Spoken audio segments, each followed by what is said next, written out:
let's get started now that our cameras are working.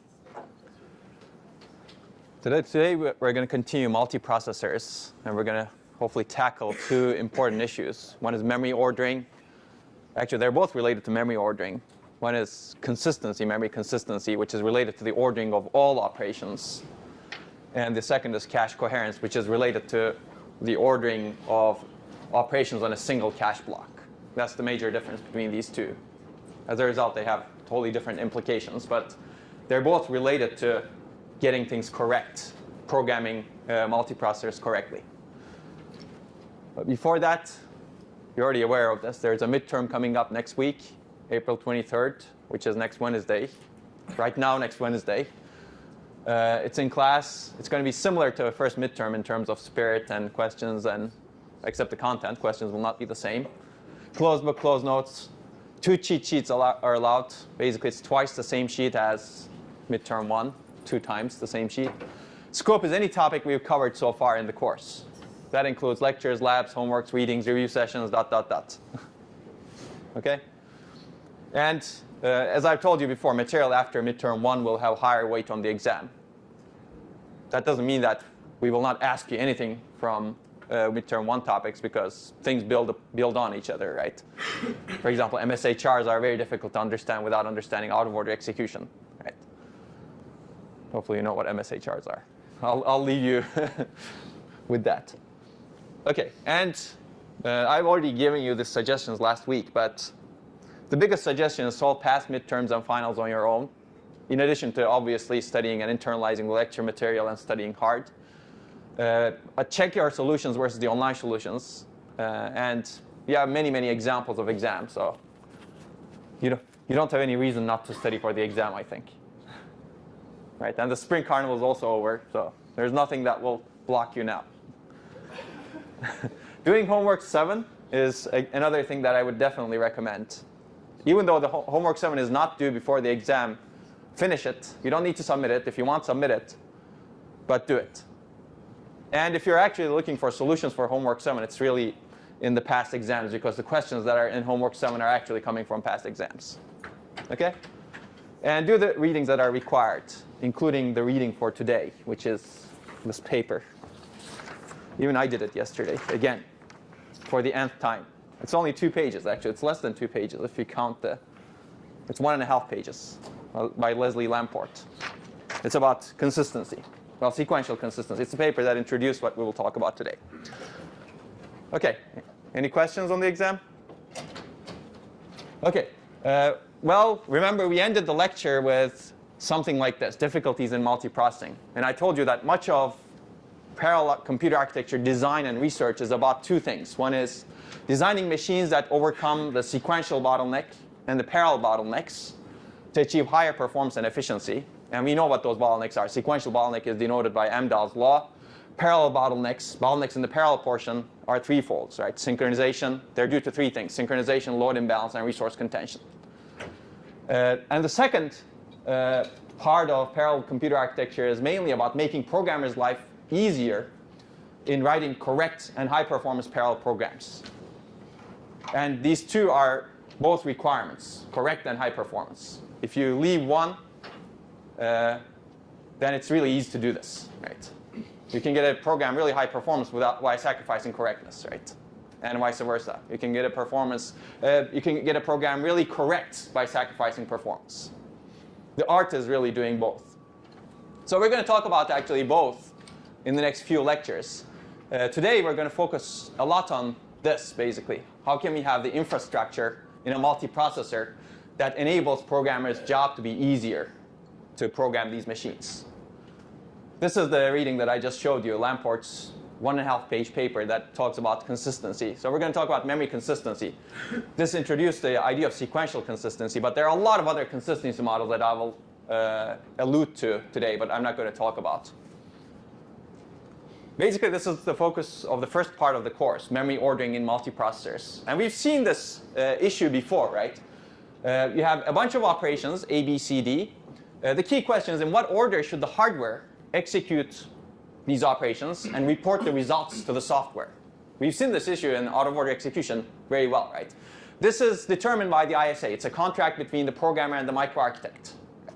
The microarchitect has to provide some order that's determined, specified by the ISA, and the programmer assumes that order, and they can write correct programs, hopefully in a sane way. And this order, preserving an expected order, simplifies the programmer's life. If there's no order of these operations, then it's going to be very difficult for the programmer to debug the program, as we've discussed, right? When we talked about precise exceptions, for example, the notion of precise state, it's all about the ordering of instructions. Von Neumann model makes it simple in a sequential ISA because it says that the instruction order that you see is the same as the program order, and the hardware is strictly supposed to obey that order. You cannot execute an instruction before the previous instruction in the program order is complete. That's it, basically, right? So this simplifies programmer's life. This leads to ease of debugging, ease of state recovery, ease of exception handling, everything we talked about in the precise exceptions lecture. The downside is, this is a great example of programmer microarchitect trade-off. Preserving an expected order usually makes a hardware designer's life difficult. And we've seen this when we talked about out-of-order execution, right? Actually, even in order execution with multi-cycle operations, you need those structures that we've discussed to preserve precise exception semantics, reorder buffer, future file, history buffer. Those are all different structures that could potentially support this. Especially if the goal is to design a high-performance processor, these structures need to be relatively complicated. When we talked about load store ordering, for example, load store queues, the purpose of a load store queue was to preserve order, but also to supply the data of out-of-order executed stores to later loads. And to both preserve order and to get the data, you needed to do complicated searches within this load store queue. And this was a scalability bottleneck. It was one of the most complex part of the out-of-order execution engine, if you remember, right? If there was no ordering requirement between loads and stores, then you don't need this piece of logic. But then the programmer would go crazy, because how would you figure out which load is supposed to get data from which store, right? That'd be terrible. Okay. So in a single processor, the memory ordering is specified by the von Neumann model. We're assuming von Neumann model for single processors. And this is the sequential order. Hardware executes, and we're going to focus on load stores. Von Neumann model is much stronger than loads and stores. But in shared memory multiprocessors, it's the loads and stores that are really visible to, potentially visible to other processors. An add, unless it actually operates on a memory location, is not visible. And we're going to assume that adds actually operate on registers. So hardware executes the load and store operations in the order specified by the sequential program. Right?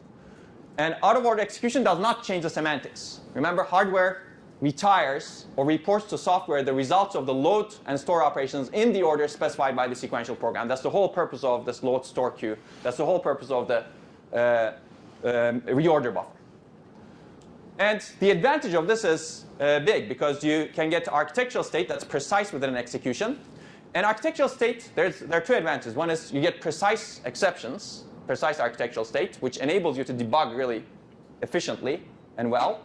The second is architectural state is consistent across different rounds of the program. When you repeat the program, you get the same bug, right? Hopefully, if there is a bug in your program. Unless there's something else that affects the bug, like you generate a random number and the bug gets triggered because of that randomness. But that's not related to the order of execution of operations. It's something related to something else. So it's easier to debug programs because of these two reasons. The disadvantage, again, the preserving order adds overhead to hardware, reduces performance. Actually, if you don't preserve order, you can retire instructions in any order. Then you don't need to have another stage in the pipeline. It increases complexity and reduces scalability. But we tolerate that. In a Dataflow processor is kind of the extreme, right? We've also talked about this in the Dataflow processor. A memory operation executes when its operands are ready. Ordering is specified only by the data dependencies, which means that there's no single order that the programmer can count on. Two operations can be executed and retired in any order if they have no dependency. Now, the advantage of this, as we've seen in the data flow, you get lots of parallelism, right? You get high performance. In fact, irregular parallelism is, Dataflow was one of the best models to extract irregular parallelism out of programs. The disadvantage, now order can change across the runs of the same program. Right? Very hard to debug. You run the program once, you get some memory order. You run the program again, you get some totally different memory order because the latency happens to be different because your cache contents were somehow different. Right? too bad. It's nothing related to this random number generation, right? It's purely related to the memory order. It's very hard to debug because the bug may not appear because the memory operations may execute in a totally different order now. So we're going to see that this problem actually exists in a MIMD processor, which is a multiprocessor, in a similar way. Dataflow is the extreme. You have the single sequential processor and the dataflow processor. Dataflow, there's no order except for data dependency order. Sequential processor, there's a perfect order, very strict order. MIMD processor sits in between somewhere. And MIMD processor is what we're talking about, multiprocessors, right? In this case, each processor's memory operations are in sequential order because we are going to assume the one Neumann model for each processor. And they respect, with respect to the thread running on that processor, obviously. But the operations of different threads have nothing to do with each other, at least so far, because multiple processors execute memory operations concurrently. Then the key question is, how does the memory see the order of operations from all processors? In other words, how does the programmer see the order of operations from all processors? And why is this important? What is the ordering of operations across different processors? If you don't impose any ordering across different processors, you can run into some problems, as I will show you. It's very similar to the problems that we see in the Dataflow processor. So why does this even matter? Let's take a look at that.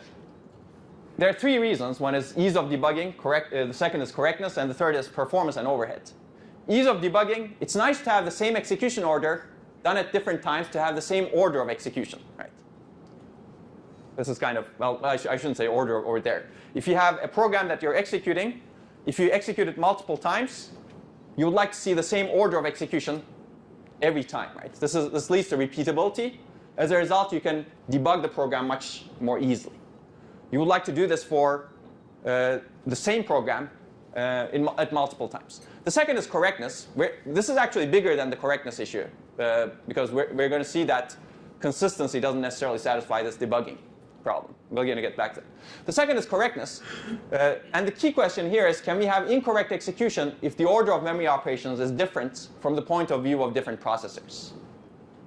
Meaning that the order can change depending on the processor. And I'll give you the answer here. It's going to be yes. So we're going to try to avoid that incorrect execution. And the last thing is performance and overhead. If you actually enforce a strict sequential order, you can make life harder for the hardware designer in implementing some performance enhancements techniques like out-of-order execution and caches. Right? Especially in a multiprocessor, if you actually, let's say, enforce a strict order of operations somehow. Let's say you magically determine the global order of operations and you enforce that order. Now you're actually really serializing some things, right? Whereas the beauty of multiprocessing was, oh, everybody can execute their operations in parallel and you get lots of parallels. But we're going to have to do that so that we can achieve some balance between correctness and performance. So we're going to tackle this issue first. When could order affect correctness? And the key place where order affects correctness is when you're actually sharing some data. If you don't share any data between the processors and they're operating on totally independent things and they're never communicating with each other, you might as well not have any order, right? You might want to have some order just for ease of debugging, perhaps, but it's not as important because the order of operations on data is not important to begin with, right? So semantically, the order of operations should be important. So let's take a look at protecting shared data. And I'm going to give you an example from this. If you have shared data, threads should not be allowed to update shared data concurrently at the same time. Right? And when one is updating, the other should not be reading it, perhaps. Once all of the updates are done, then you should be able to, somebody else should be reading it. This is for correctness purposes. To enable this, accesses to shared data are encapsulated inside critical sections. We talked about this briefly last time. Basically, you have a critical section. Only one processor can execute it. The way it's satisfied is this critical section is protected via synchronization constructs. For example, locks, semaphores, condition variables. Are you guys familiar with this? Everybody? Yes. Especially if you've taken, well, 213 covers some of this, right? But if you've taken operating systems, you've gone to the guts of probably locks, semaphores, and condition variables. And if you haven't taken operating systems, I would definitely encourage you to do that because that shows you how actually real systems are designed. Basically, well, the easiest way to look at it is you have a lock and you have a critical section inside it. You do some operations and you unlock. And only one processor can hold the lock. That way you protect accesses to shared data, updates to shared data. I've already said that. This is the mutual exclusion principle, basically. The key is if you want to guarantee correctness, a multiprocessor should provide the correct execution of these synchronization primitives to enable the programmer to protect shared data. Right? If the multiprocessor does not enable the correct execution of these synchronization primitives, if the multiprocessor somehow leads to two processors being in the critical section at the same time, even though a programmer did the exact right thing, then there's a problem, right? The programmer programs correctly, they use the correct synchronization constructs, but the hardware somehow allows two processors to go into the critical section at the same time. Too bad. Then the programmer cannot rely on anything and cannot program this processor. So supporting mutual exclusion, basically programmer needs to make sure mutual exclusion is correctly implemented. That's not the subject of this. That's a whole other subject, right? How do you actually ensure that the programmers can correctly implement synchronization or mutual exclusion? And this is actually one of the toughest part of real parallel programming. If you want to design a high performance program and get it correct, you want to have these synchronization constructs to protect as little as possible. And as you reduce the size of your critical section, it becomes harder for the programmer to reason about which data is shared and which data should be protected and which data should not be protected, and which code section should be protected and which code section should not be protected. As a result, you get into these bugs. But that's not the subject of this. I'm going to assume that for now. Well, this is an important topic. So if you actually want to learn about at least some of the basics of this, this is a fundamental paper by Edgar Dijkstra, that was written in 1965, actually, that talks about cooperating sequential processes, how to actually synchronize between different sequential processes. And there's an algorithm called Decker's algorithm for mutual exclusion that guarantees mutual exclusion. I'm going to use a very simplified version of that, not the exact version of that, to demonstrate whether the hardware can support mutual exclusion correctly, even if the programmer implements everything correctly. But this is actually something that I would definitely recommend if you're interested in this. Perhaps do the reading after this course, though. It's going to be long. OK. So a programmer relies on hardware primitives to support correct synchronization. Assume that they've correctly implemented synchronization. If the hardware primitives are not correct, then the programmer's life is tough, right? Or unpredictable. That's another thing. If the hardware primitives are correct but not easy to reason about, the programmer's life is still tough. So I'm going to show you these two different things. Let's first take a look at whether the hardware primitives can be correct or cannot be correct. I guess I'll repeat this somewhere here because I'm going to go into slides. So this is one very, very simplified version of Decker's algorithm. I wouldn't even want to call it Decker's algorithm. It's really similar to what you have in your reading, 1.5-page reading from Lamport. But we have two processors, processor 1 and processor 2. And they're actually accessing they're synchronizing for this critical section. And I'm not showing you everything over here that makes it required to get this correct. Actually, if you just look at this, this is not correct. There should be some things over here to ensure that this is correct. Basically, you have two flags, flag 1 and flag 2. Processor 1 initially sets flag 1 to 0. And before entering the critical section, it sets flag 1 to 1, saying that it's going to enter the critical section. And then it checks flag 2. Flag 2, if flag 2 is set, that means processor 2 is in the critical section. Right? Then it shouldn't enter the critical section. Right? If flag 2 is not set, then the processor 1 can enter the critical section. And later on, it sets flag 1 to 0 before exiting the critical section. And this else over here is executed if flag 2 is set, which means that processor 2 is in the critical section. Then processor 1 should not enter the critical section and retry somehow. So that's the part I don't show over here. But this is the part that's really needed to guarantee correctness from the programmer's point of view. But it's really irrelevant to the discussion that I'm going to have now. And processor 2 does the same thing, except it sets flag 2 before entering the critical section, and it checks flag 1. Well, it sets flag 2, and then checks flag 1 before entering the critical section. And if it's not set, then it can enter the critical section. Okay? So a critical section means that only one processor has to be in this, or can be in this critical section at any given time, not both. Right? At most, one processor should be in that critical section. Let me put this over here so that we can take a look at it. Basically, processor 1 does this, sets F1 to 1. And then the second operation is this. If F1 is not equal to 0, I guess, right? Yeah, equals 0. That's right. No, it's F2. See, it's really easy to get parallel programs wrong. And then you do the critical section. And then I'm not going to show the rest. And then processor 2 does this. X sets F2 equal to 1, and then checks if F1 is equal to 0. Then it enters the critical section, does some things, and then gets out. OK. So assume that P1 is in the critical section first, over here. Intuitively, it must have executed A, right? Because we're assuming one Neumann model over here. Which means that F1 must be 1, because A happens before B, right? B is this if F2 equals 0. Which means that P2 should not enter the critical section, right? That's why this works. It satisfies the simple happen before relationship. Okay? The key question is, can the two processors be in the critical section at the same time, given that they both obey the one Neumann model? Yes, you're saying? OK, so you've already figured it out. And the answer is yes, as you said. And I'm going to give you one example of this. There are many, many reasons why they could be. If this is the only assumption, both processors obey the one Neumann model, it could be yes. There you go. And one example is this, basically. You have P1, P2, and there's some interconnection network over here. And let's assume you have some memory that's distributed this way. And F2 is in this memory location, and F1 is in this memory location. And it so happens that F2 and F1, F2 is closer to P1, and F1 is closer to P2. So it takes longer for P2 to get to F2, and longer for P1 to get to F1. Let's assume at time 0, processor 1 executes A, which is this statement. It sets F1 to 1. And this A is sent to memory.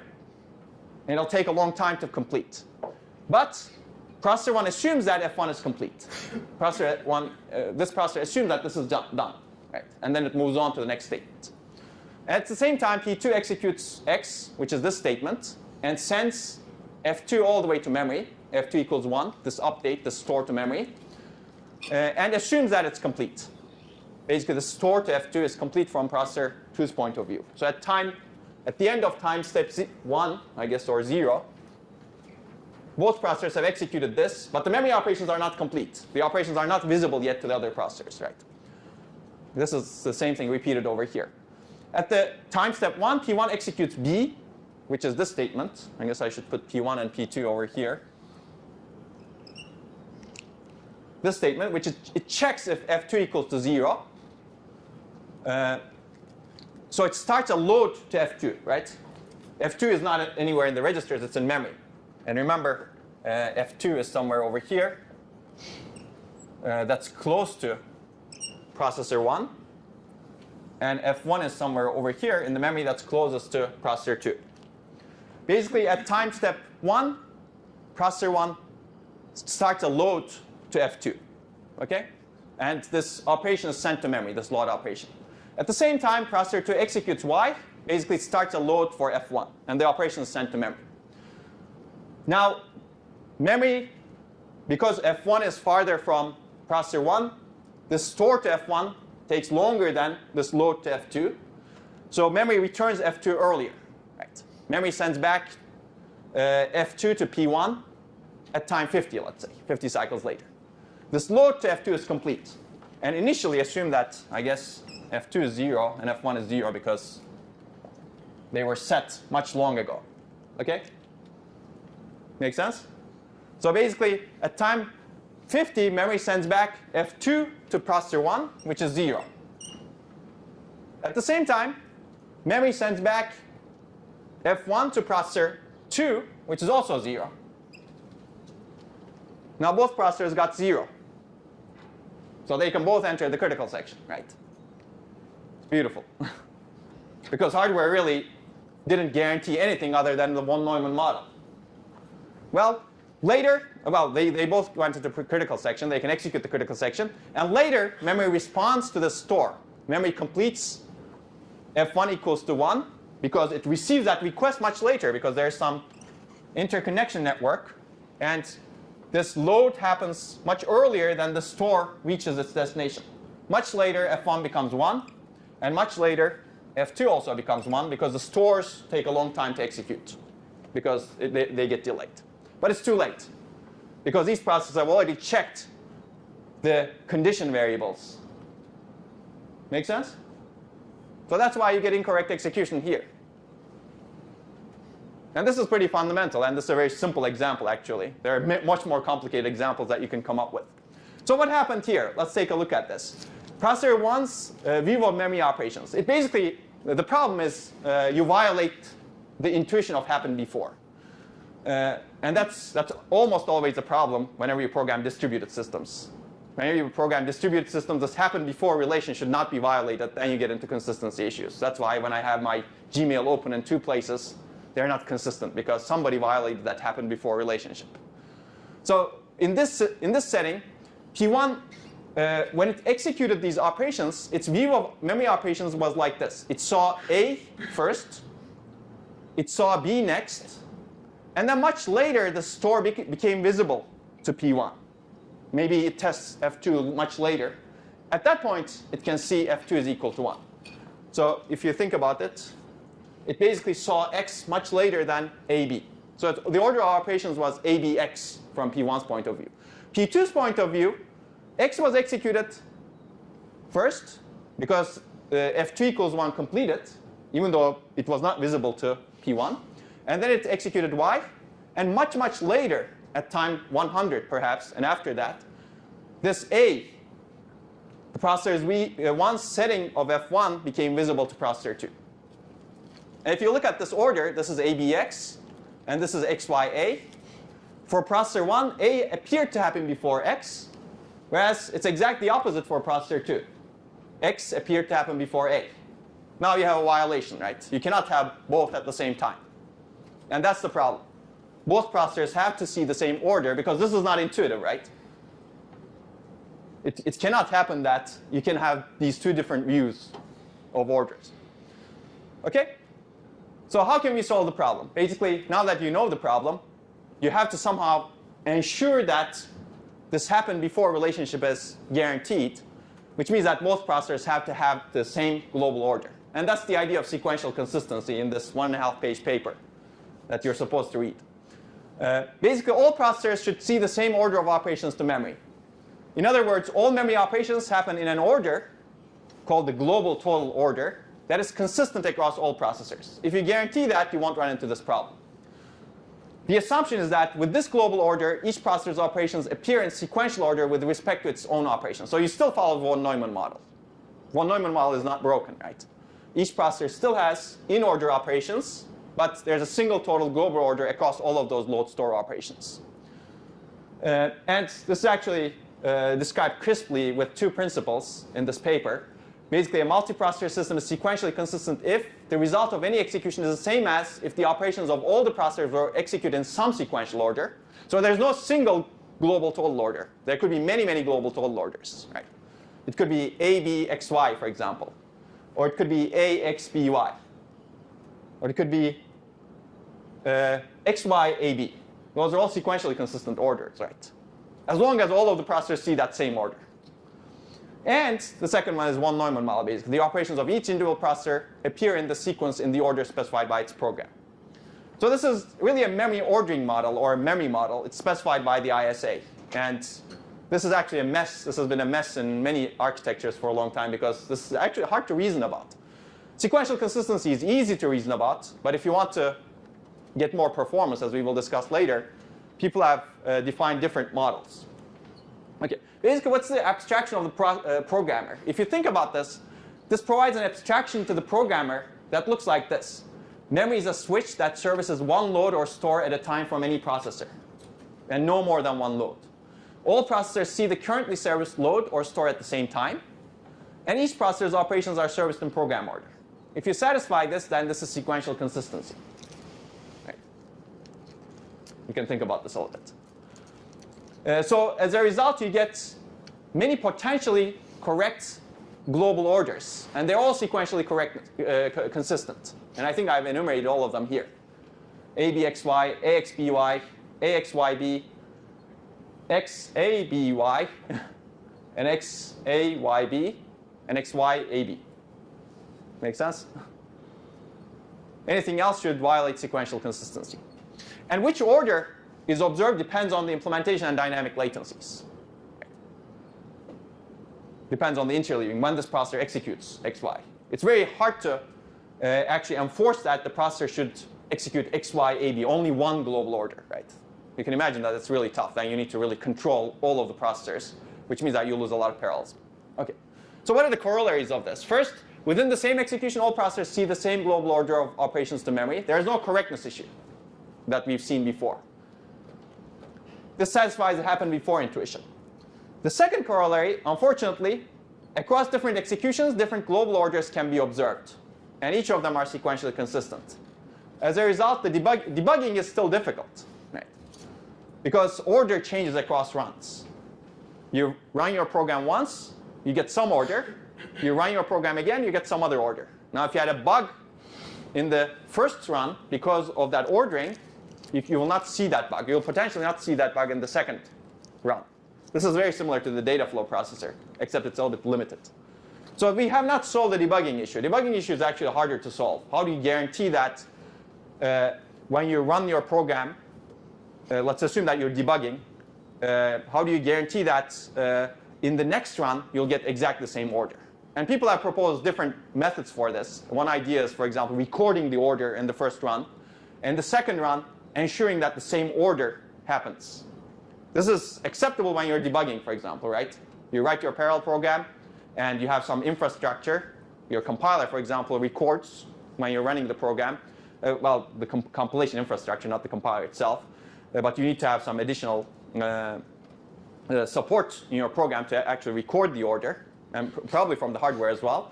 And then the next time you run the program, that order is enforced by the hardware. If you do that, then you can solve the debugging issue. I'm not going to talk about how you can do that. There's a lot of overhead associated with this to do that. And if you want to actually observe the same order in production runs, then this actually leads to a lot of overhead. You don't want to do that. You were going to ask that? Yeah. So that's why this doesn't happen in production runs. Even in debugging runs, a lot of people don't use this. But you would like to really have something like this to make debugging easier in multiprocessors. But at least we've eliminated the correctness issue, which is the first issue. Because if you don't get it correct, you don't care if you can debug it, right? OK. So there are several issues with sequential consistency. It's really a nice abstraction for programming, because it's really simple.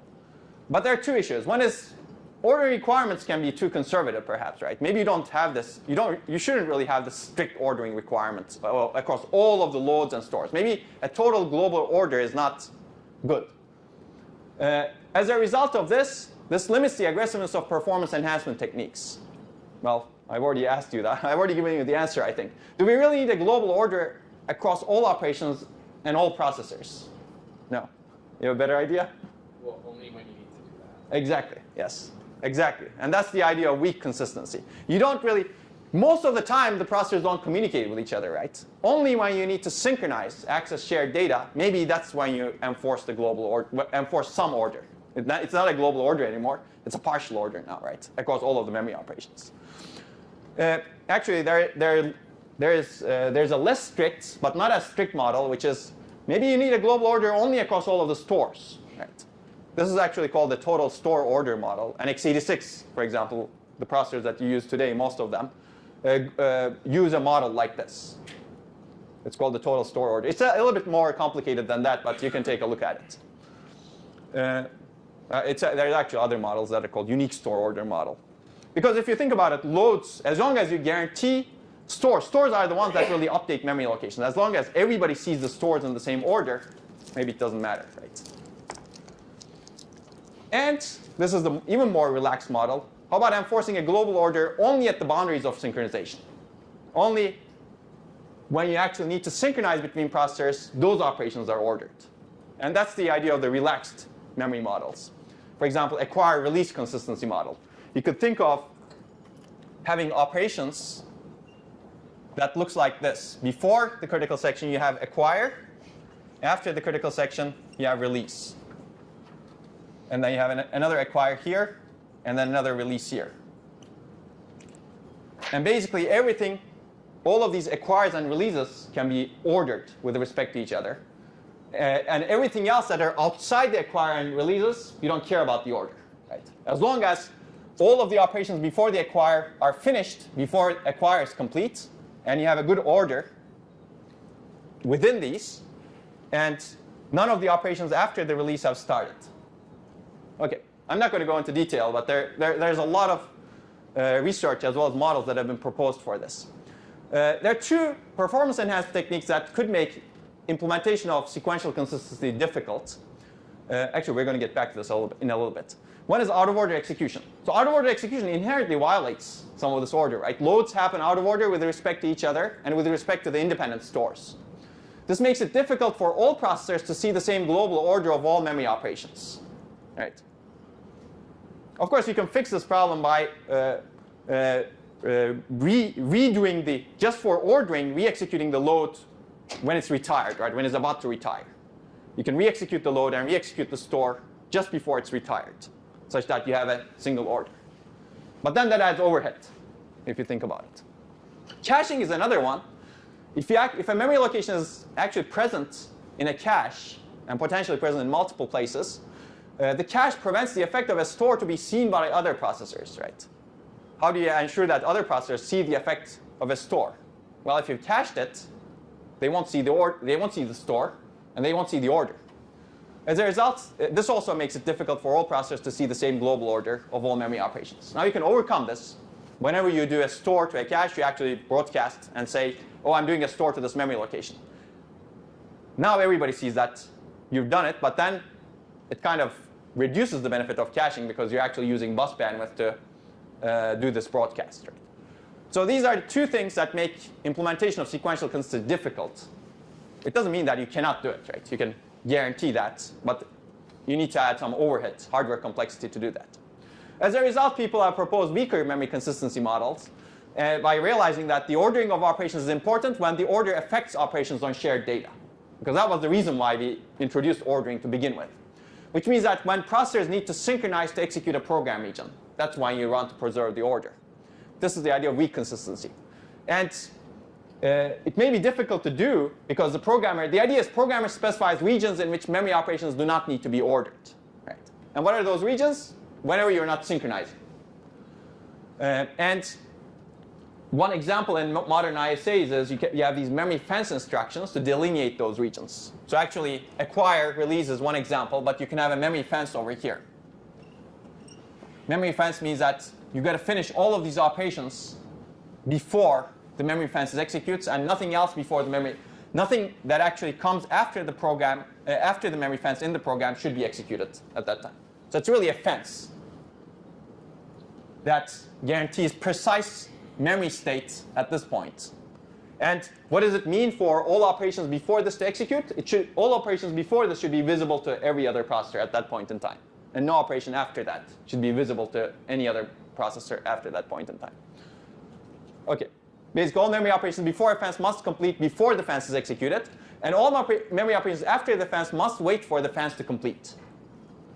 And fences complete in program order. Which means that you can keep inserting these memory fences into your program just to ensure that all operations happen in strict order. Just for those cases where you need it. Right? Make sense? And all synchronization operations act like a fence. That's what I said over here. Okay? Of course, the downside of this is now the programmer needs to distinguish between fence loads and non-fence loads, right? Non-fence stores and non-fence stores. You cannot just have loads and stores and forget about everything, which is what sequential consistency provides. It's beautiful. The programmer needs to say, oh, they need to think now. Is this load or store operating on shared data? And not all the times the answer may be obvious to the programmer, especially the programmer doesn't know the guts of the program, right? That's why you can get into issues over here with relaxed consistency models. Okay, so, well, I guess I've given you the advantages and disadvantages. So what are the advantages and disadvantages of weaker consistency? First advantage is because there is no need to guarantee a very strict order of memory operations, you can have higher performance than stricter ordering because the hardware implementation of the out-of-order execution and caching can be simpler. You don't need to preserve the order all the time. The disadvantage is there's more burden on the programmer. just as I told you. Or the software. Somebody needs to get these fences correct. If you forget a fence, you can be back to square one, right?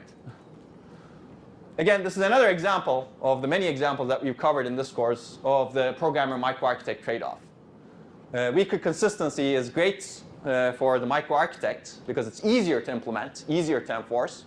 In fact, no consistency is great for the microarchitect, but it's terrible for the programmer. Whereas sequential consistency is great for the programmer.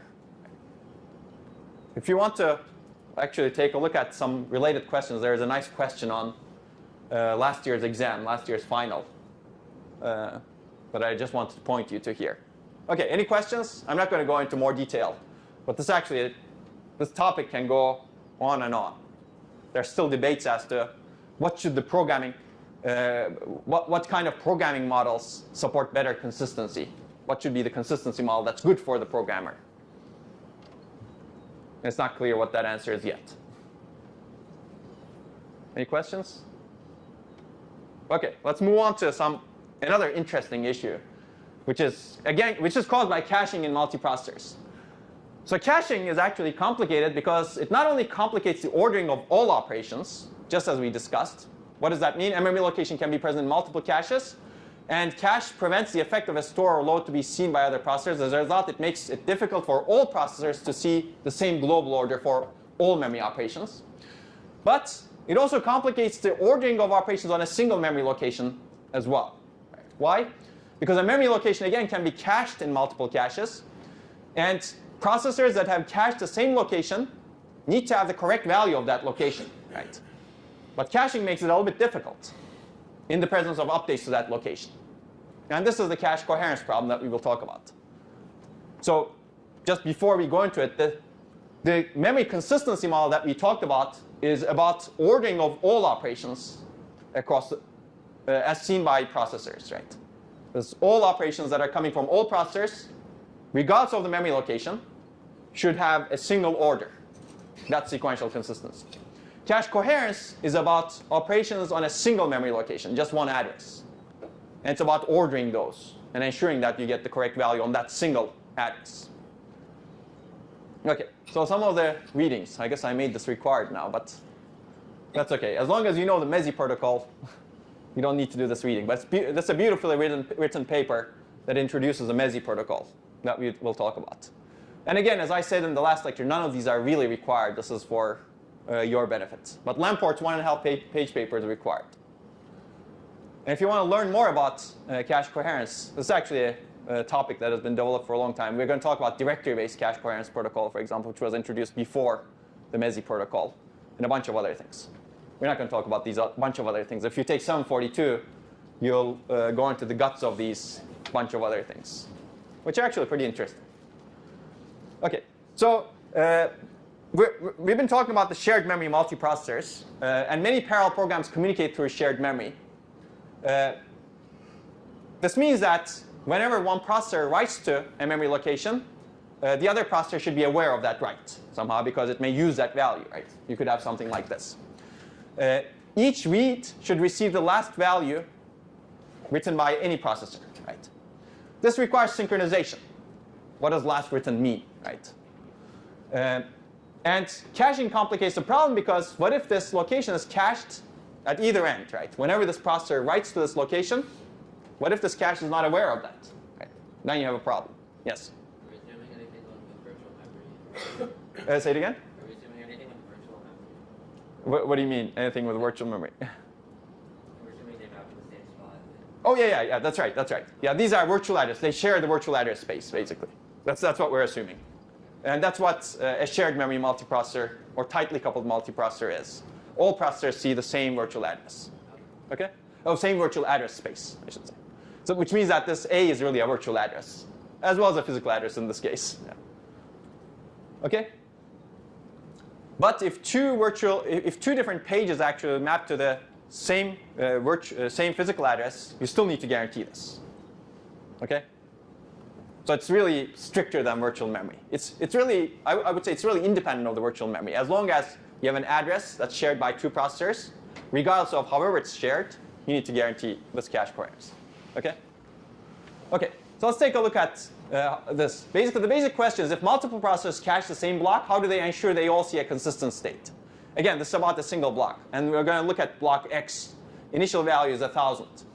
Let's say this processor 2, this is the cache of each processor. This processor 2 loads X into R2.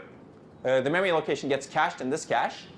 Later, this processor 1 also loads X into R2. The memory location gets cached in this cache. Now you have the same value. Later, this processor writes to this memory location, makes it 2,000. And when this processor executes a load from the same location, it should really not load 1,000, right? But 1,000 is cached in this location. Then you have a problem.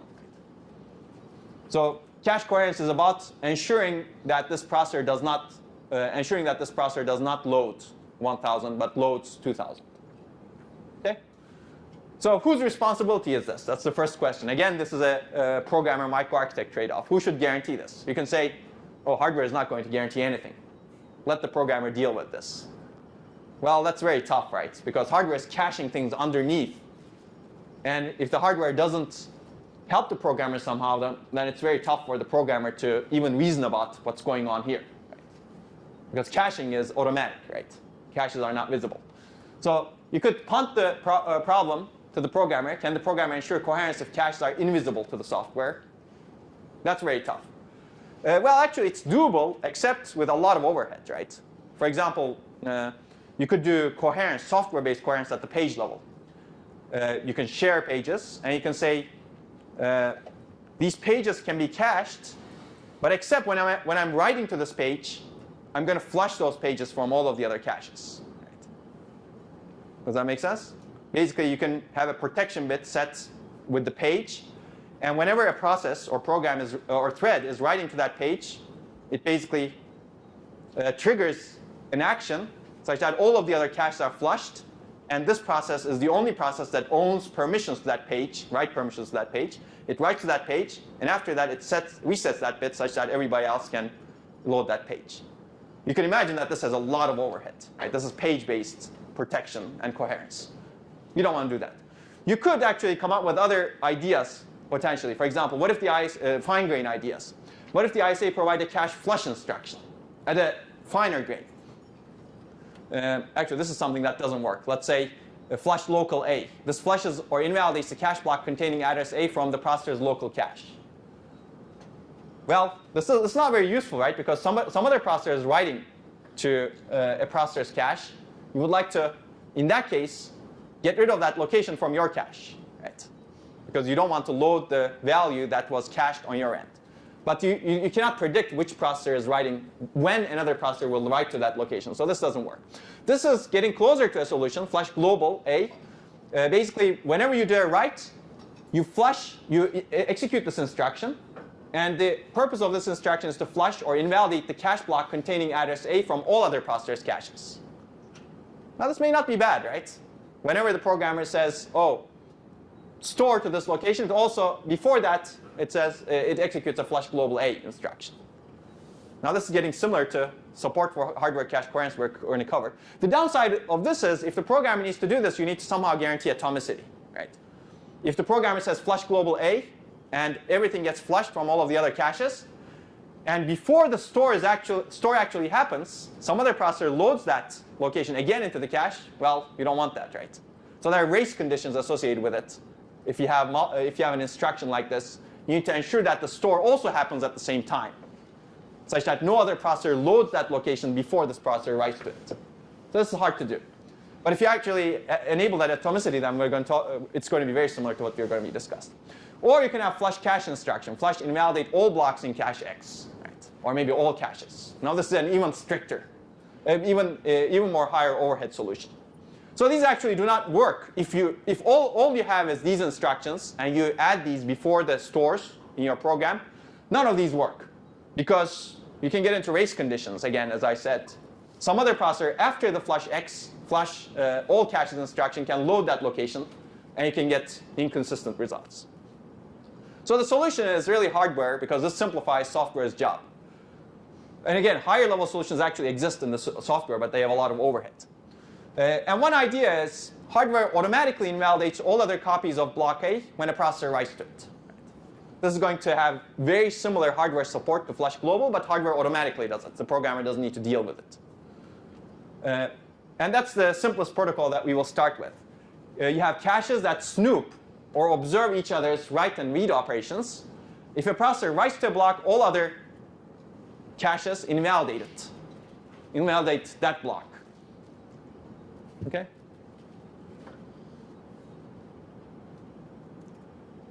Actually, I don't like this. The way it's phrased over here. All others invalidate the block. It should be, right? Okay, that's better. There you go. Okay, and this is a simple protocol. Let's take a look at this briefly. We're going to see more complicated ones, and you're going to implement a more complicated one, actually. So each block in a cache has two states, basically. And let's assume you have a write through, no write allocate cache. It can be valid or invalid. And there are actions of the local processor on the cache block. The local processor can read the cache block, processor read, or write to the cache block, processor write. And cache broadcasts on the bus, assume a single bus that's broadcast, that can broadcast across all processors, that's visible to all processors. Cache broadcasts these actions on the block. Bus read, bus write for a block. So if a processor does a read to a block, it's broadcast on the bus. Let's take a look at the state diagram. Basically, you have initially you have an invalid block. If a processor reads that block, what happens is it goes into the valid state. Well, after loading the cache block, it's a bus read is sent on the bus. So everybody sees that the processor is reading this cache block. If a processor writes to that cache block, you send a bus write signal, and you stay in the invalid state because it's a write through cache. We're going to see write back caches later. Now, if you're in the valid state, this is the most important part. If you're in the valid state, if the processor receives a bus write signal on the bus, this means that somebody else is writing to this block. Then the processor the cache basically invalidates the block. That's the idea. Anytime you see someone else writing to a block, we invalidate the block. It's a very, very simple protocol. Right? It requires that everybody see, every cache see every other cache's writes and reads. In this case, especially writes. Okay? So we're going to see more complicated protocols. But let's take a look at non-solutions to cache coherence first. I would argue that no hardware-based cache coherence is a non-solution to cache coherence because it's very expensive. Keeping caches coherent is software's responsibility in this case. It's beautiful because it makes microarchitects' life easier, but makes average programmers' life much, much harder now. Now, do you need to worry about hardware caches to maintain program correctness? As if you didn't have enough things to worry about to make your programs correct. Right? This was actually one example that I like to give is, do you know about IBM's cell processor? This was used in PlayStation. It's a very tough to program machine because it doesn't have hardware-based cache coherence. The programmer needs to deal with all of these processors operating on different data. And it needs to ensure in software that the scratchpad memories are kept coherent. Well, that's true for many other processors also, actually, that do not have cache coherence. But there aren't many modern ones that are exposed to so many programmers. So the other downside is overhead. You have overhead in ensuring coherence in software.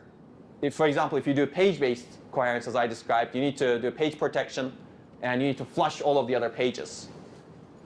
The second non-solution is have only shared caches, right? This happens only when you have private caches to processors. What if all your caches are just shared? Well, that's great, right? Then you eliminate coherence. There's no need for coherence if caches are shared because memory address doesn't get replicated across different caches. You have a single cache. The problem is it's very difficult to design this, right? Shared cache becomes the bandwidth bottleneck and latency bottleneck also, right? And it's very hard to design a scalable system with low latency cache access this way. So we're not going to cover that. So we'd like to guarantee that all processors see a consistent value for the same memory location to guarantee coherence. This is basically consistent updates. Writes to location A by processor 0 should be seen by processor 1 eventually, and writes to A should appear in some order. There are two guarantees that you really need from a coherence protocol. First, write propagation. The coherence protocol needs to guarantee that updates will propagate to other caches. And the second is write serialization. You need to have a consistent global order seen by all processors. Again, you cannot violate. One processor cannot see updates in different order to a memory location than another processor. Otherwise, you can get the wrong value, right? You can think of this as sequential consistency for a single memory location, not for all locations. Basically, you need a global point of serialization for the store ordering. Basically, this is write serialization requires ordering, and you need to have a global point of serialization. And the protocol that I described, the bus that's shared across all processors, was a global point. But we will see some other protocols that are more scalable that still have that global point. OK. Let me see when I should take a break. I guess we can keep going for a while. So the basic idea is a processor or a cache, I'm going to use them interchangeably, broadcasts its write or update to a memory location to all other processors. Another cache that has a location either updates or invalidates its local copy. So now I'm introducing some other option, an update. Before I talked about an invalidation-based protocol, right? So you have this trade-off. When a processor broadcasts a bus write, saying that it's writing to this location, does it also broadcast the data such that all other processors that have that block update the data? Or does it just broadcast and invalidate, saying everybody who has this block should just invalidate it? So this is a fundamental trade-off in all coherence protocols. This is called an update protocol. If you push an update to all copies, it's called an invalidate protocol if you ensure that there's only one copy and then update the data. So how does it work? On a read, if local copy is invalid, the processor puts out a request. If another node has a copy, it returns it. Otherwise, the memory does, right? On a write, this is where it matters. The processor reads a block into the cache just as before. In an update protocol, it writes to the block and simultaneously broadcasts the written data and address to all of the other processors. And the ones that have that block update the data in their caches if the block is present. In an invalidate protocol, the processor writes to the block and simultaneously broadcasts invalidation of address to the sharers, and all other nodes invalidate the block if they have the block in their caches. Okay, it's pretty simple. But which one do you want? Right? Because they both have trade-offs, right? Which one would you pick if you were designing a cache coherence protocol? Yes? Could you do a little bit of both? A little bit of both. That's always a good answer, right? It depends is a good answer. Yes. If you have like a lot of processors, right, and then you have this block that's present in a lot of the caches, it means that it's clearly going to be utilized a lot. So you probably want to send the data so you don't have everybody requesting that same thing from every hole. Again, yes. Maybe. Yeah, but if you have it only used in like a few processors, you could just kind of send it out and invalidate it, so it's not to use as much of the bus. Yeah. So issue is actually not how many processors cache this block, but issue is how many processors are going to write to this block or read this block again after the update. So you're onto something definitely, but it's really about after you do the write, would these other processors require the data again? So how this is called sharing behavior. How do you actually share? How are you actually sharing this data? For example, you would like this if you have an update protocol. If you have a constant share set, which means constant set of processors that are sharing, and you don't have a lot of updates, you avoid the cost of invalidation and reacquire, right? It's better to just push the data to other processors, and the other processors can use this data and can go on. Whereas if the other processors are not going to use this data, then you don't want to update the data to begin with, right? Update protocol is bad if the data is rewritten without intervening reads by other cores. For example, you have this processor that keeps updating a cache block, and there are 10 other processors that have the same cache block. This processor keeps updating, keeps writing to this cache block. If you have an update protocol, it's bad because all of those updates will be updating all of the other cache blocks, so you cause a lot of traffic on your bus or interconnect. In that case, it's better to have an invalidate protocol. Whenever you do the write, you invalidate all of the other blocks, done, and you keep doing the write to your cache block. Okay? So it really depends on the access behavior of the processors. Right? The other downside with the update protocol is now you have kind of like a write-through cache policy, right? You're really writing through your cache. And your bus can become bottleneck if you're always updating. Invalidation is good because after an invalidation is broadcast, the core can have exclusive access rights to that particular block, right? Because if the invalidation is implemented correctly, the core at that point knows that it has the only copy. Now it can keep writing to that block without notifying anyone. That's the beauty of exclusive access. That's what exclusive access means. A processor can modify the cache block without notifying anyone. That way you save a lot of bandwidth, right? You don't need to send invalidations. Well, definitely not updates, but also no invalidations to any other core, any other processor. And only cores that keep reading after each write retain a copy in this case. Right? So you don't send the data to other processors. So in this case, if you update the processors, some processors may get the data, but they may never use that data again. They may never access that address again. So invalidation is more efficient in the sense that the processors that need the data will request it again. Okay? The problem with invalidation is if you have lots of writes happening, this can lead to ping-ponging. Basically, you can have many, many invalidations. Right? So for example, think about this case where this processor 1 is writing to this cache block, and then this processor 2 is reading this cache block, and then later this processor is writing to this cache block, and this processor is reading to this cache block, and then dot, dot, dot. And this happens actually a lot with locks, if you have lock contention. What would happen with an invalidate protocol is this processor would write to the block and invalidate the cache block here. And when this processor invalidate all of the caches. When this processor reads the block, it will need to reacquire, get the cache block again. So it will put out a request. And then later, when this writes to the block will be invalidated from all caches again. And then when this processor reads the block, it will need to send a request and get the block. Whereas if you figured out that this was going on, whenever this processor actually wrote to the block, you would update the data in all of the other processors that are sharing it, such that the next time this processor doesn't need to send a request to get the data. So this, whenever you have lock contention, and this happens usually with locks, because you may actually have contention for a lock. This processor is writing to the lock, this processor is reading from the lock. This leads to something called ping-ponging. Ping-ponging is the idea of a cache block that's being, that was actually in one cache, that it gets invalidated, and then that gets re-requested. Right? You basically have the cache block traveling across caches. Okay? And if that happens a lot, then you have lots of invalidations and reacquires, lots of requests on the bus. Okay. Let me introduce two cache coherence methods, and then we're going to take a break, and then we'll continue after that. Basically, two cache coherence methods differ in how we ensure that proper caches are updated. We've already seen the Snoopy bus, actually. Snoopy bus is, it's called the Snoopy bus. It's not the Snoopy dog, but basically, caches snoop each other's request. You have, assume that you have a bus, which is a single point of serialization for all memory requests, and all of the caches, all of the processors, observe all of the other processors' actions on this bus. And for example, whenever processor 1 makes a read exclusive request for A on a bus, read exclusive means I'm going to write to this cache block, so give it to me in an exclusive manner, such that no one else has it. Processor 0 sees this and invalidates its own copy of A. Okay? The other is a directory-based protocol, which is actually older.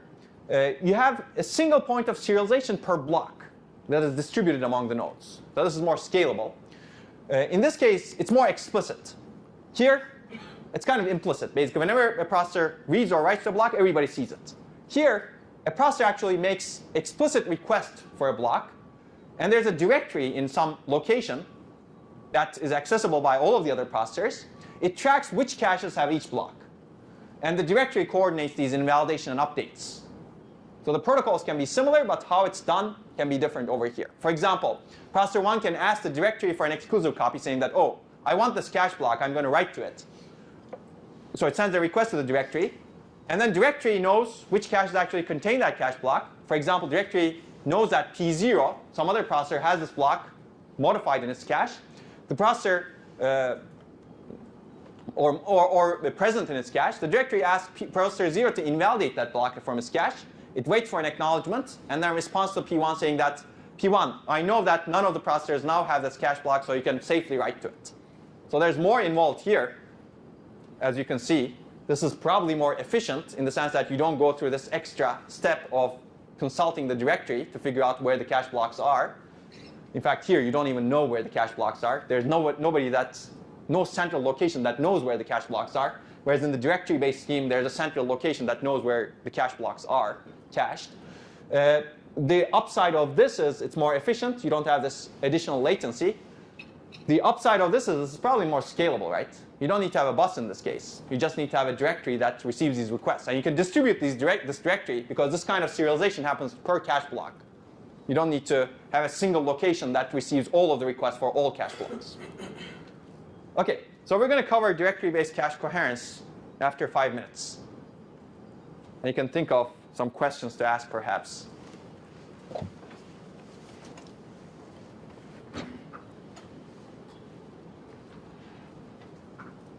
Everybody's silent. Maybe you want me to keep going. No, it's a good idea to take a break. So these were the two cache coherence methods, and we're going to look at both in more detail. Although the valid invalid protocol, VI protocol that I called it earlier, with 2 states was one example of the Snoopy bus. Let's take a look at the directory-based cache coherence protocol. The idea here is you have a central, or at least logically central, directory that keeps track of where the copies of each cache block reside.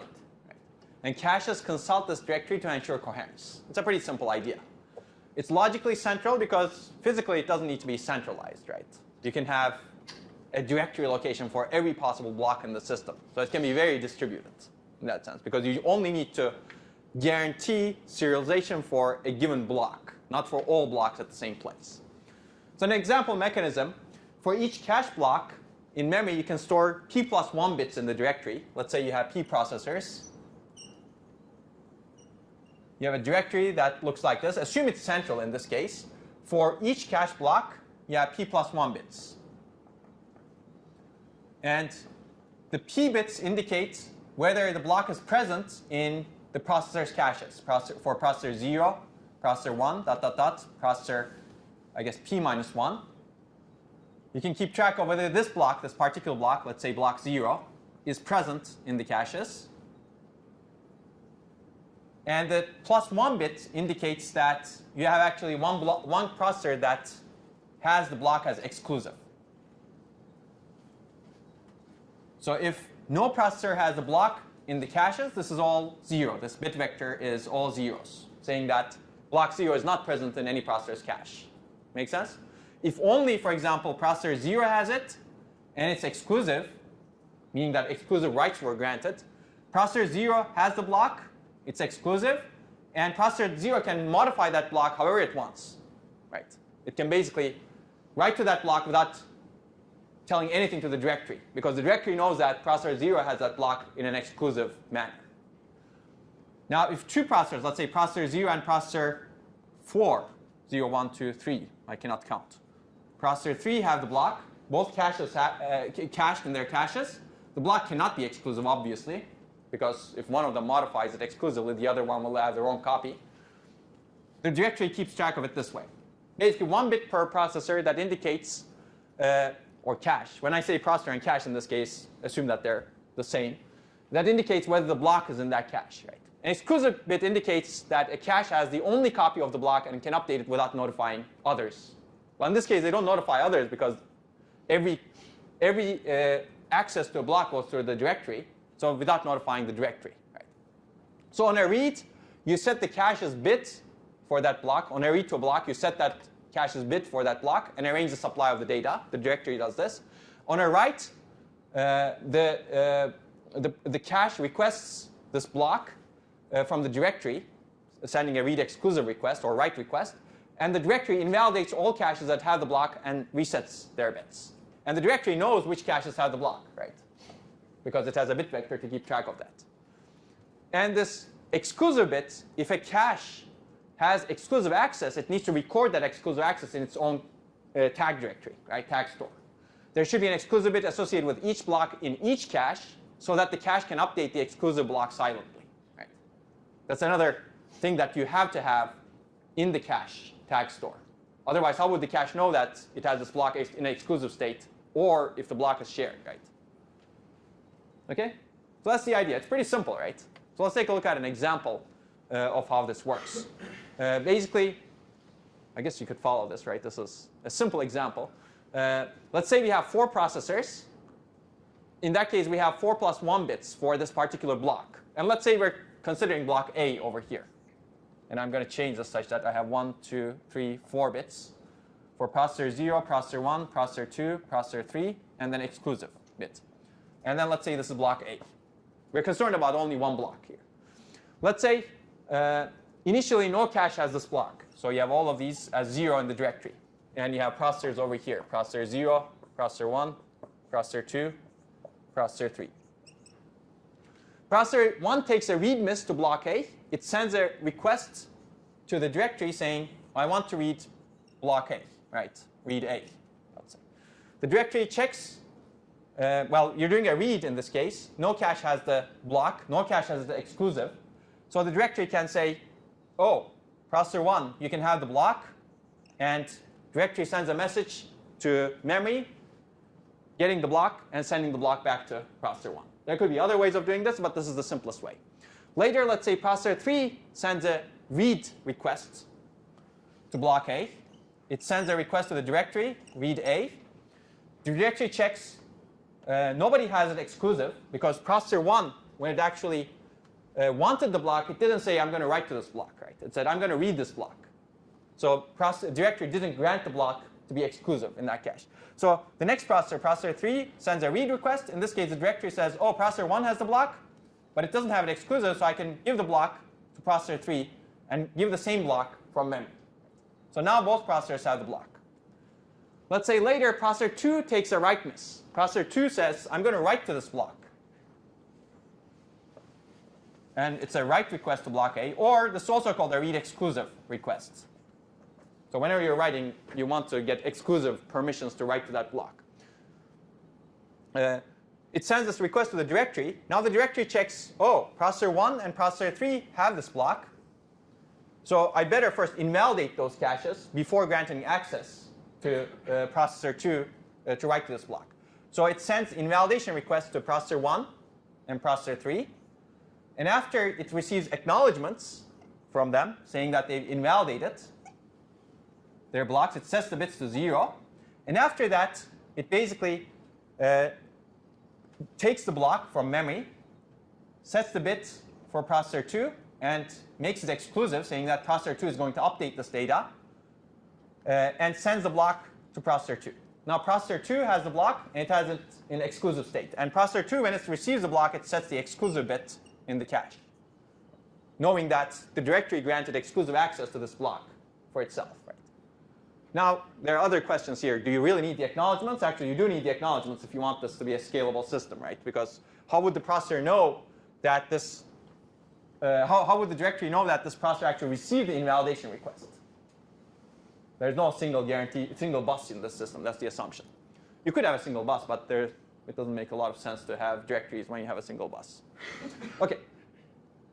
OK, well, this is what I've just told you, basically. Later, let's say processor 3 takes a write miss. Let's say it's an interesting, it becomes more interesting. I'm going to delete this. Now, processor 2 has a block exclusive. Processor 3 says, I want this block in exclusive state, read exclusive A. Directory receives this request. Directory sees, oh, processor 2 has the block, and it has it in exclusive state. So I'd better ask processor 2 to give me the block, because it's probably wrote it. Right? Yes? Well, it's the same thing, actually. Oh, okay. Yeah. So whenever I talk about read exclusive, assume that it's also a write. Because it's the same thing, right? You could explicitly ask for a directory block to be read exclusive, even though you're not going to write to it, in anticipation that you're going to write to it. Right? This actually, there are instructions in some ISAs. Alpha, for example, had the write hint instruction that did exactly that. You could insert an instruction into the program that was called write hint. That would basically exactly do this, send a message to the directory saying that, oh, I'm later going to write to this block, so get me this block. It's like a prefetch from the directory, such that you don't go into those coherence overheads. OK, read exclusive A. Processor 3 sends this request. Processor 1, directory receives it. Directory sees that processor 2 has the block in an exclusive state, which means that the memory over here probably doesn't have the correct copy. Right? So the processor directory asks processor 2 to send the cache block back to the directory. Processor 2 later does that, At that point, processor 2's bit becomes 0. Now the directory has the block. It can now supply the block to processor 3, because processor 3 actually requested a read exclusive request to it. It supplies the block. It sets processor 3's bit to 1, and it gives the block in an exclusive manner to processor 3. Make sense? Now processor 3 can do its write. And obviously processor 2's copy is invalidated when processor 2 actually receives a signal saying that give me the block because somebody else requested it. Right? Okay, later let's say processor 2 takes a read miss. So processor 2 sends a read request to the block, to the directory. The directory sees that processor 3 has the block in exclusive state in its cache. So it sends a request to processor 3 asking, oh, give me the block. But don't invalidate it, right? Because somebody else is reading it. Processor 3 has it in exclusive state. The directory just needs to tell processor 3, oh, give me the block, but don't invalidate it. Just make sure that it's not exclusive in your cache, because somebody else is reading it. Okay? At that point, processor 3, when it receives this request, it sets its exclusive bit to 0 for that block, but it's still valid in its cache. It supplies the data, because it may be modified, because it had it in exclusive state earlier. And then, when the directory receives the data, it simply sets processor 2's bit to 1, and no cache has the block exclusive. Now, both caches, processor 2's cache and processor 3's cache, has the block, have the block, but neither cache has it in the exclusive state. Make sense? So you can imagine many, many operations like this. But this is kind of beautiful because now there's someone coordinating all of these actions. And you can make it really scalable now, right? You don't need a single bus. You can add thousands of nodes to this, and they could all be communicating through the directory. Right. Okay. We'll get back to this, actually. Let's talk about Snoopy cache coherence also. The idea here is all caches snoop all other caches read-write requests and keep the cache block coherent. There's a single point of serialization for all of the caches. Each cache block has some coherence metadata associated with it in the tag store of each cache, as we've seen earlier. Now, this is easy to implement if all caches share a common bus, right? Because each cache now can broadcast its read-write operations on the bus, and everybody else can see it. And this is good for small-scale multiprocessors. If you have 4, 8 processors, it's good. If you start going to 16, or even 8 is tough. And we'll see that because there are several reasons, right? Single bus becomes a bottleneck because you can have only one request on the bus. You can pipeline the request, but still, logically, you have only one request at a time, at a given time. You cannot have 2 processors communicating at the same time, right? Whereas with the directory, there could be many coherence actions happening at the same time, right? And they may have nothing to do with each other. The second issue is if you have a single bus shared across all processors, now electrical loading becomes a problem, right? If you have 1,000 processors hanging off a bus, how high can you make the frequency of that bus, right? It becomes tough. So if you want to have a 1,000 node multiprocessor, this kind of Snoopy cache coherence doesn't scale. But the ideas can be at least virtually scaled. So keep this in your mind. You don't really need to have a physical bus. As long as you can, to ensure cache coherence, Snoopy cache coherence. As long as you have a virtual bus that ensures this global observation, then maybe you can still have Snoopy cache coherence. Okay, let's first talk about a physical bus, and then we can get back to that. But basically, it looks like this. You have some processors, caches hanging off of them. Each processor is locally connected to its cache, and caches are connected to this shared bus.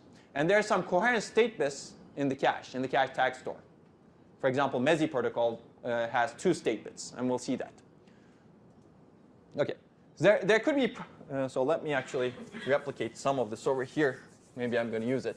But the actions that I told you before are visible to caches and other processors. For example, the local processor has 2 actions that it can do on a cache block. One is processor read, the other is processor write. Basically, that's observed by the local cache to a block. Which one is better? The red one? Yeah. So this is cache 0. This is cache 1.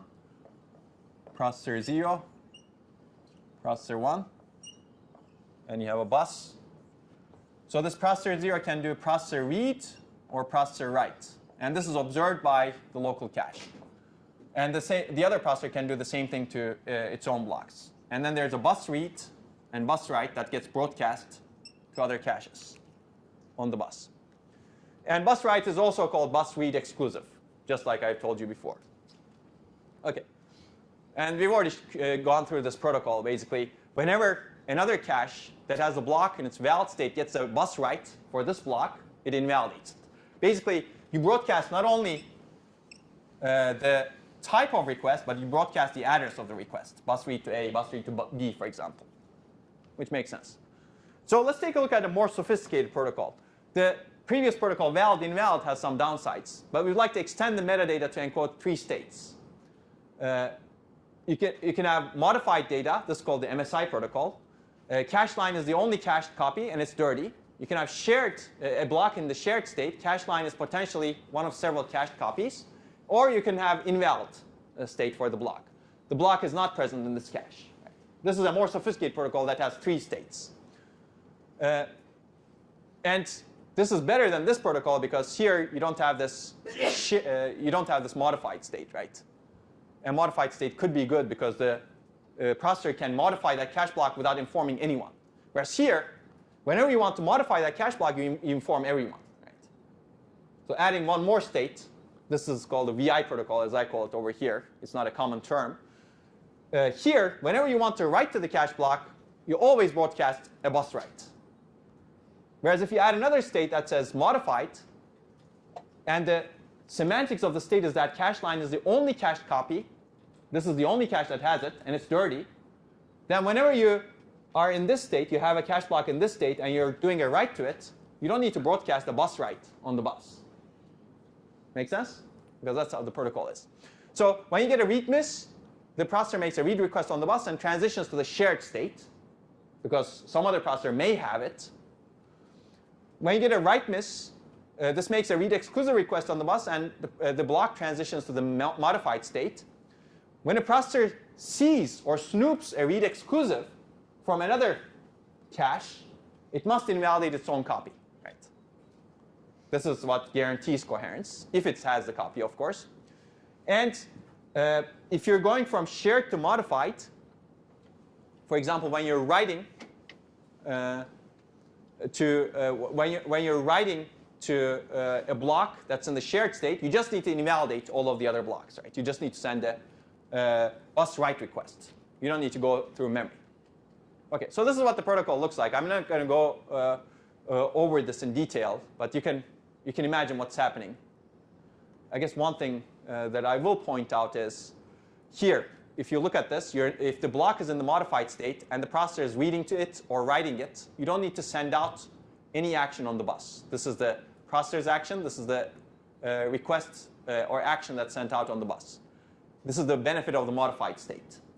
You don't need to send out a request. This is kind of exclusive, right? If you can think about it. Except we're going to have a different meaning, meaning for exclusive. Modified means the data is dirty, right? But there's a problem with not having another state. There's no state over here that says the data is clean, but I have exclusive access, right? This state says the data is dirty, and I have exclusive access. If a cache has this block in modified state, the data is dirty, and I have exclusive access. And I'm going to show you the benefit of having a state that says the data is clean, and I have exclusive access. OK, you can study the state diagram, and you're going to study the more complicated state diagram when you implement it. But the problem here is if a block is in no cache to begin with, assume that. On a read, the block immediately goes to the shared state. So if you look at this, let's say the processor doesn't have the block. It basically does a read. It broadcasts a bus read to everyone. And the memory supplies the data. And it goes into the shared state, even though no other cache may have the data. Right? Shared state means that the block is in the cache. It's not dirty, but it's potentially shared by some other processor. Potentially some other cache has it. Now there's a problem with this. It goes into the shared state, although it may be the only copy that's cached, right? Only processor that caches this. And no other processor will cache it, perhaps. So why is this a problem? Suppose the cache that read the block wants to write to it at some point. Now it needs to broadcast and invalidate even though it has the only cached copy. Right? But it doesn't know that it has the only cached copy because it's got the block in the shared state, and shared state says some other cache block, some other cache may have this block. So it has to broadcast as invalidate. And this consumes bus bandwidth, right? If the cache knew it had the only cached copy in the system, it could have written to the block without notifying any other cache. This is like the exclusive bit that we had earlier with the directory-based scheme. This MSI protocol doesn't have that because it doesn't have that state. This would save unnecessary broadcasts of invalidations, right? Especially for blocks that are never shared by some other processor when this processor is going to write to it. That's the idea. So the solution is really a MESI protocol. You add another state indicating that this is the only cached copy and it's clean. It's called the exclusive state. And the block is placed into the exclusive state if, for example, you're reading the block, you have a bus read signal going out, and no other cache has it. Make sense? So there's a bus read signal that's going out from some processor, and all of the other caches check if they have the data. If no one has the data, then memory supplies the data, and the logic over here says that, oh, you can have this in exclusive state because no other cache has the data. Of course, you need to have some logic that actually figures that out, right? If you have a wired OR, for example, that's a shared signal, that's a wired OR, can determine this. The snooping caches, the caches that see this bus read request to A, can basically assert this wired OR, if you will. And if any cache actually says, oh, I have this block A in my tag store that's valid, then what happens is you get the cache block in the shared state. If no cache asserts it, then this cache gets the cache block in the exclusive state. That's how you determine. So there's additional complexity over here. But the benefit is you save these additional invalidates. Now, when you write to a cache block, you can silently transition from exclusive to modified, because you know that it's the exclusive state, the cache has the only copy. Right? You don't need to do invalidation. This is also called the Illinois protocol, and this paper beautifully describes it, actually. It's called the Illinois protocol because it was developed by University of Illinois by Janak Patel and one of his students. So I would definitely recommend you to read this paper. It's a beautiful illustration of how this works. You don't need to read the evaluation part. The part that describes the protocol is beautiful. OK, so what's the protocol? I've given you all of this. I'll give you the state diagram. Obviously, I'm not going to go over all of the state diagram. But we have these actions, processor read and processor write, coming from the processor to its local cache. And we have these actions on the bus read and bus write for a block. And bus write can be bus invalidate. There are two things, bus invalidate and bus read invalidate. And I'll let you think about these. Bus invalidate means invalidate but already have the data, so do not supply it. Bus read invalidate means invalidate but also need the data, so supply it. And we're going to say, you can see it in the next slide over here. So if you look at this, this is a state diagram. And that's kind of a state diagram that you're going to implement. You have 4 states. One is invalid. We've seen this before. The other is shared clean. You've seen this before. This is S and I in the MSI protocol. And the other is exclusive and modified. This is M in the MSI protocol. So we add the state exclusive and clean. And I'll show you 2 things. One is, let's say this processor has the block in invalid state, and it does a processor read to this block. If this is the only processor that has, or that's requesting the block, no other cache actually has this block at this point in time after this broadcast of the processor read. After this broadcast of the bus read, it goes into this exclusive clean state. Otherwise, it goes to this shared clean state. You send a processor read. This gets broadcast out to the bus read. And some other processor says, oh, I have the block. So you go into the shared state. So that's the difference. And once you're in this state, if you actually acquired the block in exclusive clean state, you can write to it without notifying anyone. This is processor write to the block. No one else is notified. Nothing gets broadcast on the bus. Okay? And once you're in this state, if you're in exclusive modified state, you can do processor read and processor write without notifying anyone.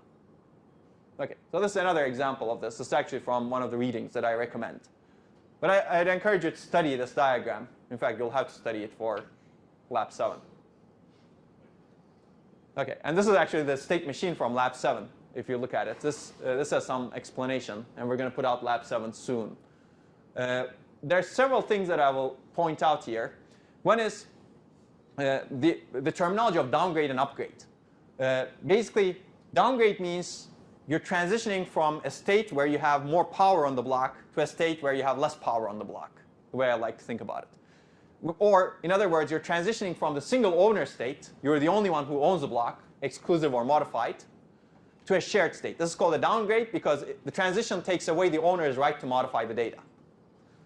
There's also upgrade, which is transition from the shared state to a single owner state, shared state to exclusive or modified state. This is called an upgrade because the transition grants the ability to the owner to modify the data, right, to write to the block.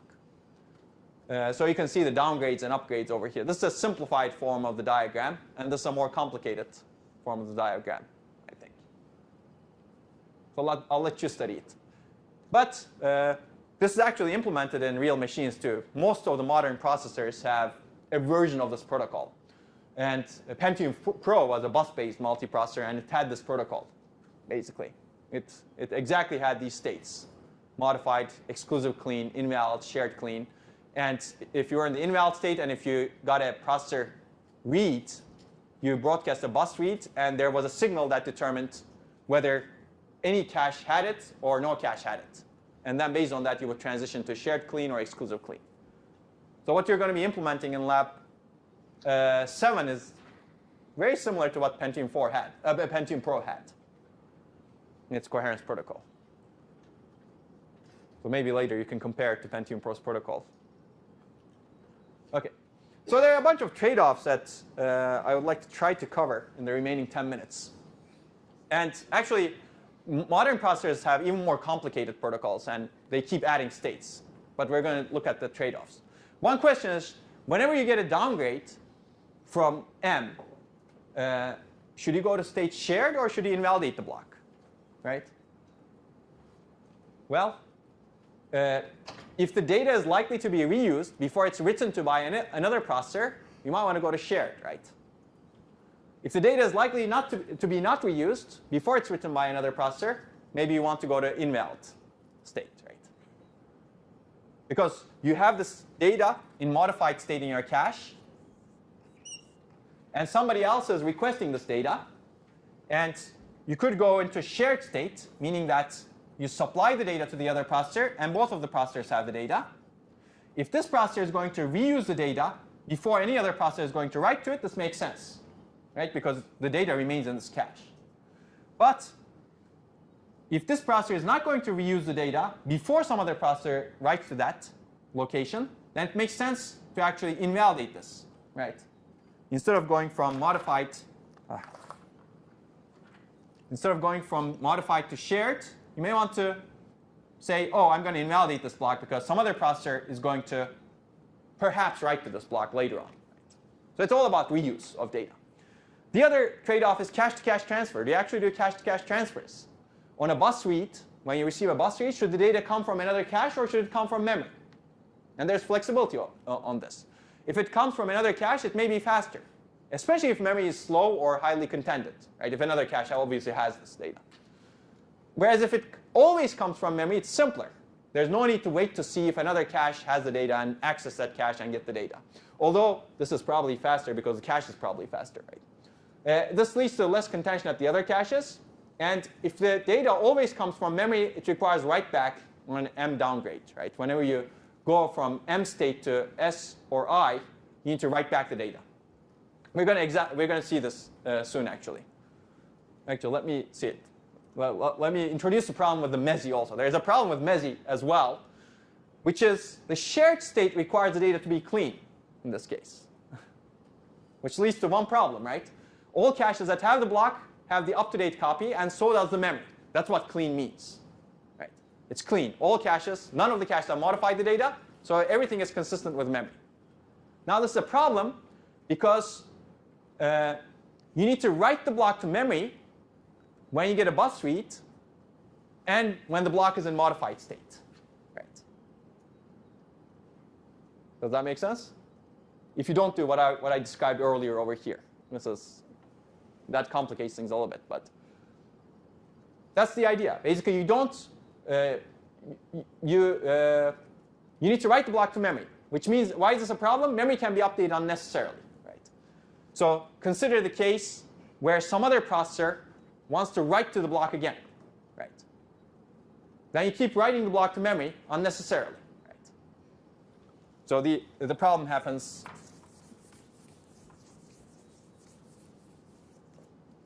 This way. Let's say this. I should figure out which ones to use. I'm going to throw these away later on. OK, that's better. Finally. Useless copies. You have the block in modified state, and some other processor is doing a bus read. Now, because this is it's basically broadcast a bus read, and you have the block in memory. But this is not stale. This is a stale copy. This is in modified state. Now, when some other processor does a bus read, you would like to transition to the shared state, right? And how do you do that? Well, if you would like to transition to the shared state, what you do is this becomes shared, and the data is supplied from this cache to this cache. And now these are in shared state. But shared state means it's clean, right? It cannot be dirty. That means that this block, when it's supplied to this cache, has to be supplied to memory also, such that the memory is up to date.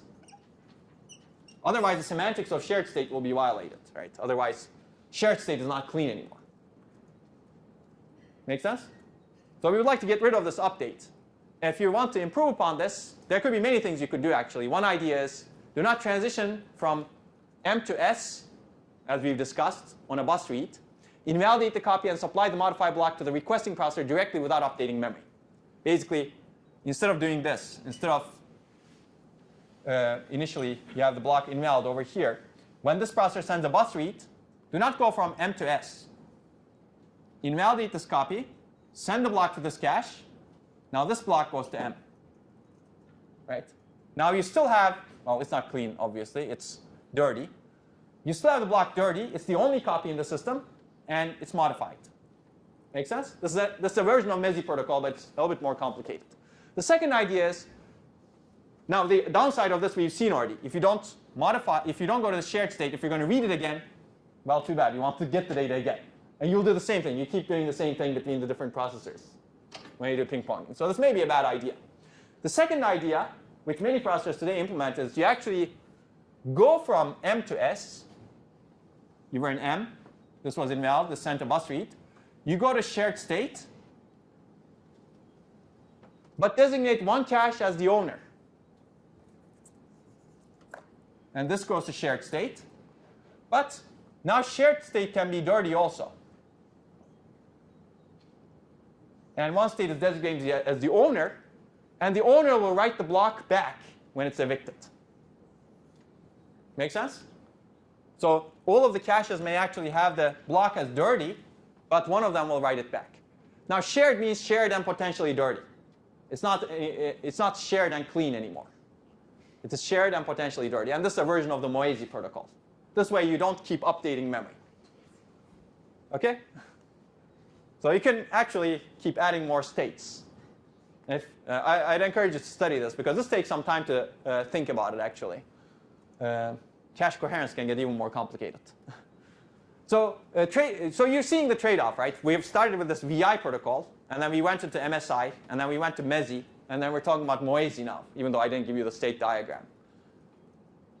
Basically, the protocol can be optimized with more states and prediction mechanisms. We haven't talked about prediction mechanisms, but you could potentially decide whether you go to a shared state or invalid state based on a prediction that you do, right? That complicates the protocol, because those transitions are now based on a predictor.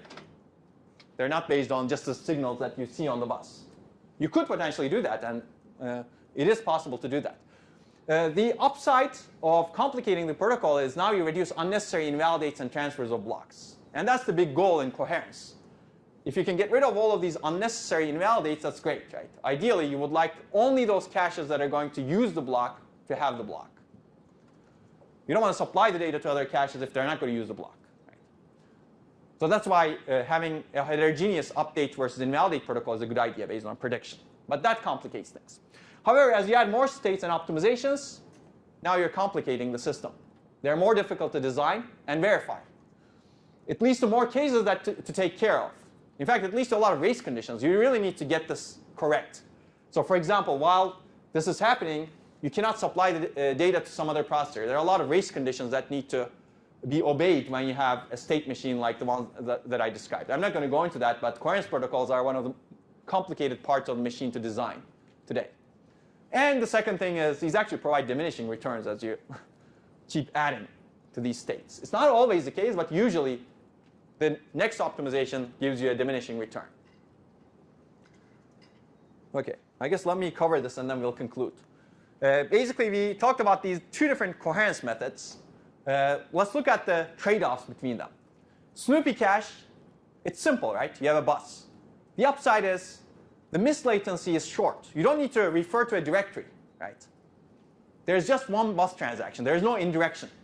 So miss latency is relatively short compared to the directory. Whereas with directory, you first need to go to the directory, and the directory needs to respond. The directory needs to get acknowledgments from different processors, and after that, it responds with the data. So the latency is short with the Snoopy cache protocol. Global serialization is easy in this kind of protocol because you have a single global bus, right? Bus already provides this. Whereas it's harder with the directory protocol. It's simple because you can adapt bus-based unit processors easily to this. The downside of the Snoopy cache is it relies on broadcast messages to be seen by all caches in the same order. Well, that's the definition of a bus also, right? These broadcast messages are not really necessary because directory-based protocols require only those messages to be seen by the caches that have the block, right? That's it. That's the optimization of the directory protocols. It doesn't broadcast the messages to everyone in the system. So as a result of this, you have a single point of serialization, which is bus, which is not scalable as we've discussed. You really actually need a virtual bus or some totally ordered interconnect. We'll kind of, we won't talk about virtual buses, but you can actually have some other interconnect, but have really efficient broadcasts on that interconnect that satisfies this protocol. Directory-based protocol, the downside is it adds indirection to the miss latency. You don't just go through the bus to get the data, but you actually go through the directory. There's a middleman in between the processor and the memory. Right? It requires extra storage space to track share sets. Basically, directory needs to be stored somewhere. Here, you still need extra storage, obviously, which is part of your cache tag store, right? But it's much smaller than the directory, because now directory, think about all possible blocks in your global memory. You need to have these bits for all possible blocks in your memory. Let's say you have 10,000 processors. Well, maybe 65,000 processors, let's say. You have 16 bits in that case, right? Is that true? No. Well, if you do it with a bit vector, you need to have 65,000 bits, right, per block. That's a lot, right? Or 64K, let's say. Right? That's a lot of bits per block. You can actually calculate. There's a question in one of the past midterms and finals that asks you to calculate the size of the directory. It could be huge. Because you're doing this per cache block. Imagine your memory is 1 terabyte, your cache block is 64 bytes, and you have 64,000 processors. What is the size of your directory? That's a great exam question, right? It's huge. That's the big downside of it. That's why people have developed optimizations to approximately track the share sets. As long as you maintain correctness, for example, you could use Bloom filters that we've discussed, right? As long as you maintain correctness, you can reduce the size of the directory by doing partial broadcasts, right? Instead of doing point-to-point invalidations. That's the idea. Basically, false positives are OK, false negatives are bad. You want to send invalidation requests to a superset of the caches that potentially contain that block, not a subset. Well, there's one downside, another downside. Protocols and race conditions are more complex, especially for high performance. And we will see that when we cover a little bit more detailed things in the next lecture. The big upside of the directory is it doesn't require broadcast to all caches. Because it can do this negotiation between the caches on a per block basis. You don't need to, because it knows exactly which blocks is located in which other caches, right? The problem with this is you don't know which caches actually have which block. That's why you broadcast everyone. Here you don't broadcast all caches. And the second big upside is it's as scalable as the interconnect and the directory storage. Right? It doesn't require this single point of serialization. It's much more scalable than a bus. So you can actually have, as I said, your memory distributed across many nodes and your directory distributed across many nodes, right? And you can have many different directory requests going on at the same time. Whereas a bus, you can have only one request that's happening at the same time. OK, any burning questions? Well, I think this is a good place to stop then. And then we'll revisit some of this for a very short time. But hopefully you'll enjoy doing Lab 7.